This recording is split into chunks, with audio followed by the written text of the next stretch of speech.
नवरात्रि के इस पवित्र महीने में आप सभी लोगों को एक बार फिर से नवरात्रि की हार्दिक शुभकामनाएं। आपको बता दें कि आज हम सप्तश्रृंगी देवी गढ़ उपस्थित हुए हैं माता देवी सप्तश्रृंगी का दर्शन करने के लिए।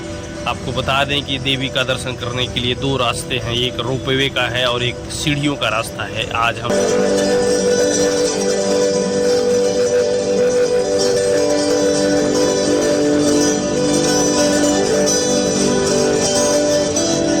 यह रोपवे से ऊपर जाने के लिए टिकट काउंटर है। आज 110 रुपये का टिकट है। यह टिकट हम लेंगे और ऊपर माता देवी का दर्शन करने के लिए एंट्री कर रहे हैं अब हम, और अंदर की तरफ घूमते हुए हम एक बार फिर से ऊपर चढ़ेंगे।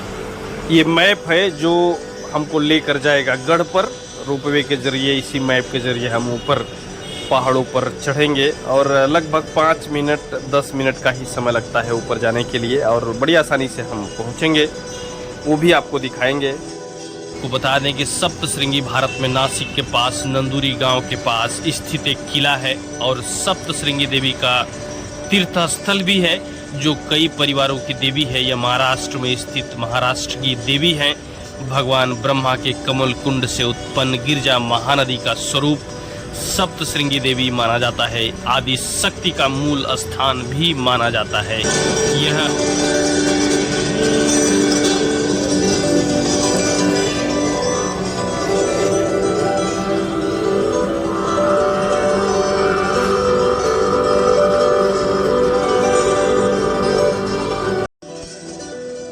माता सप्तश्रृंगी को अर्धशक्ति पीठ के रूप में भी जाना जाता है। पुराणों में यह वर्णन मिलता है कि महिषासुर राक्षस के विनाश के लिए देवी देवताओं ने मां की आराधना की, जिसके बाद देवी यहां सप्तश्रृंगी रूप में प्रकट हुई थी।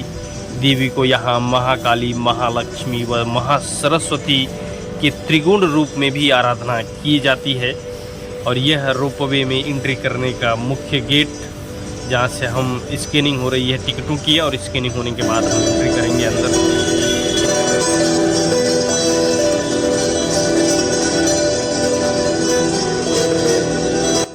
श्री सप्तश्रृंगी गढ़ नासिक से 60 किलोमीटर की दूरी पर कलवान तहसील में स्थित है। यह मंदिर समुद्र तल से 4659 फीट की ऊंचाई पर 7 चोटियों से घिरी पहाड़ी पर स्थित है। इसे महाराष्ट्र के साढ़े 3 शक्ति पीठों में से अर्ध शक्ति पीठ भी माना जाता है। अब हम लगभग रोपवे का जो ट्रेन है उस जगह पर आ गए हैं और इसी गाड़ी की मदद से हम ऊपर पहाड़ों पर देवी का दर्शन करेंगे और पहुंचेंगे ऊपर दर्शन करने के लिए। रोपवे के अलावा सीढ़ियों का भी एक रास्ता है जिसका वीडियो मैंने विस्तार पूर्वक बनाया है, लिंक डिस्क्रिप्शन में दे दूंगा, जाकर चेकआउट जरूर कीजिएगा।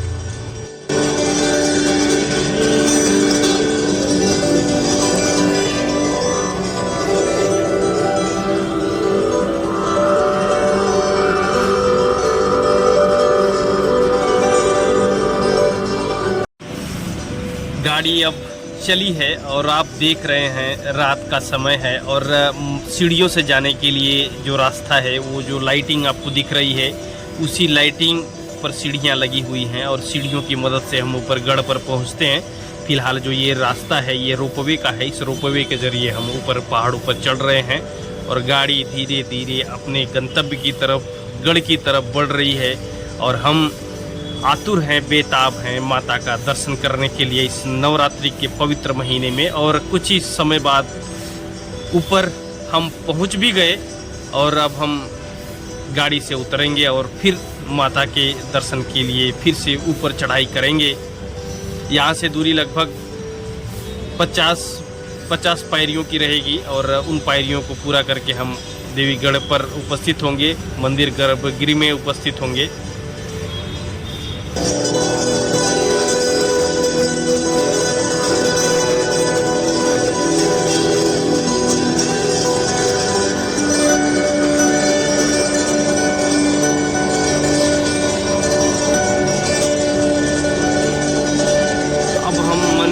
गर्भगृह में आप पहुँचे हैं। देवी का स्वरूप, देवी की मूर्ति कितनी ही सुंदर है। सिंदूर से बनी हुई यह मूर्ति अपने चारों तरफ चांदनी आकार में माता के स्वरूप को और बढ़ा रही है। भक्तों की भीड़ और जयकारों के साथ माता का दर्शन करने के लिए हजारों श्रद्धालु, हजारों भक्त उपस्थित हुए हैं। माता का दर्शन आप देखिए और माता का दर्शन आप कीजिए। कितनी सुंदर मूर्ति है और कितनी मनोहारी, मन को आनंद देने वाली मूर्ति है माता देवी की।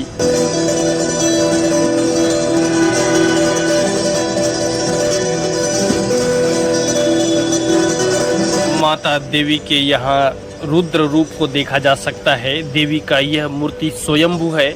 यहाँ के गर्भ में भक्ति द्वार, सूर्य द्वार और चंद्र द्वार नाम से 3 द्वार हैं। इन तीनों दरवाजों से देवी के दर्शन किए जा सकते हैं। इस मंदिर में हर साल सांक भरी नवरात्रि उत्सव ही मनाया जाता है। माँ के सामने फल सब्जियों से श्रृंगार किया जाता है। सांक भरी देवी नवरात्रि की शुरुआत माँ सांक भरी से होती है, जिसका शक्तिपीठ उत्तर प्रदेश के सहारनपुर जिले के पहाड़ी क्षेत्र में स्थित है, जो उत्तर भारत का एक बड़ा शक्तिपीठ है। लेकिन अब सांक भरी देवी की कई मंदिर बने हैं, लेकिन मुख्य शक्तिपीठ एक है सहारनपुर में। माता सप्तश्रृंगी के इतिहास के बारे में अगर आप बात करेंगे तो सप्तश्रृंगी को सप्तश्रृंगी में निवास करने वाली देवी माना जाता है। पौराणिक धर्म ग्रंथों में उल्लेख है कि राम और सीता ने दंडकारण्य में अपने वनवास के दौरान देवी के दर्शन किए थे। पौराणिक कथाओं के अनुसार महिषासुर का वध करने के बाद देवी विश्राम के लिए यहाँ निवास करती थी। महानुभवी लीला चरित्र में उल्लेख है कि राम और रावण के बीच युद्ध के दौरान लक्ष्मण चंद्रजीत के हथियार से बेहोश हो गए थे। उस समय भगवान हनुमान ने द्रोणागिरी पर्वत ले लिया था और द्रोणागिरी पर्वत का कुछ हिस्सा नीचे गिर गया, जो सप्तश्रृंगगढ़ में तब्दील हो गया और इस प्रकार सप्तश्रृंगी गढ़ की रचना और कथा बनी। और हम सभी इस शक्तिपीठ को बड़े आनंद के साथ पूजते हैं और नवरात्रि के इस पवित्र महीने में हम माता का दर्शन करने के लिए 2 रास्तों के जरिए आते हैं और माता का आशीर्वाद नवरात्रि में लेकर अपने भविष्य के लिए और अपने समाज के लिए, अपने घर परिवार की सुख समृद्धि के लिए माता से अर्चना करते हैं।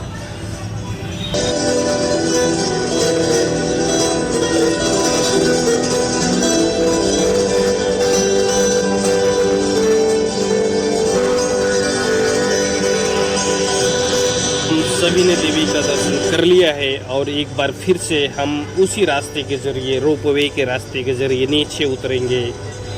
और ये रोपवे का रास्ता है जो नीचे की तरफ हमें ले जाएगा। और एक बार फिर से हम अपने भविष्य की, हम अपने परिवार की सुख समृद्धि के लिए माँ के आशीर्वाद लेकर के नीचे उतरेंगे। और नीचे किस प्रकार उतरना है, किस प्रकार क्या सुंदरता है, वो भी आप देखिए। सप्तश्रृंगी गढ़ से अब हम रोपवे के ज़रिए नीचे उतर रहे हैं और कुछ ही पल में हम नीचे उतर गए और हमारी यात्रा पूरी हुई सप्तश्रृंगी गढ़ की।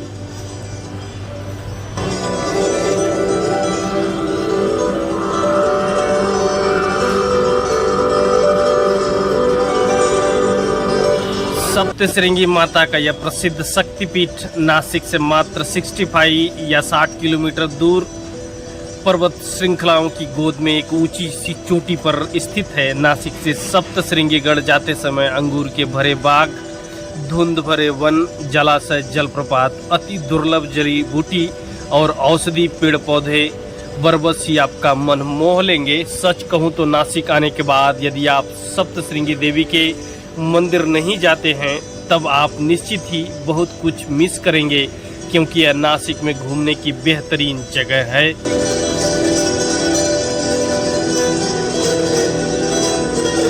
फिलहाल इस वीडियो में इतना ही। तो मिलते हैं एक नई मंदिर की यात्रा पर। अगर वीडियो अच्छा लगा तो प्लीज़ लाइक, शेयर और सब्सक्राइब जरूर